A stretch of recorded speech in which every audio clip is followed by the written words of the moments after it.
Este es un mensaje para todos los que viven al Ecuador marginado. Esos corruptos que creen que sus pueblos es un juguete. No van a ver.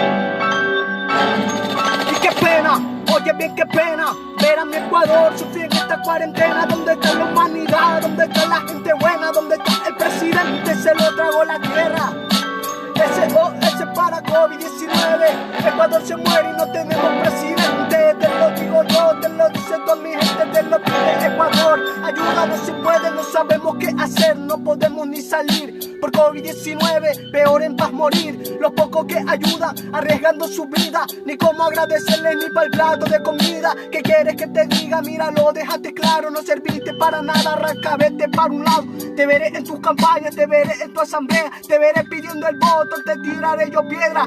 Este es el nombre del tema que te suena y recalco. Si la ayuda llega, ayúdenlo al pobre que está en su cuarentena, o a la gente rica que con todo se lo queda.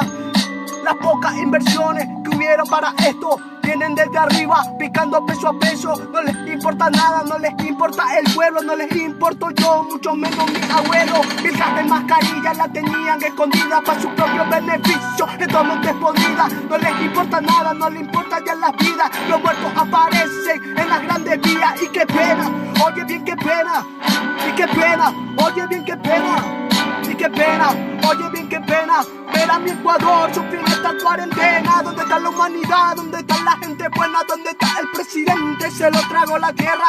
Le quedó muy grande el tricolor de mi bandera. Te veré en tus campañas, te veré en tu asamblea, te veré pidiendo el voto, te tiraré yo piedra.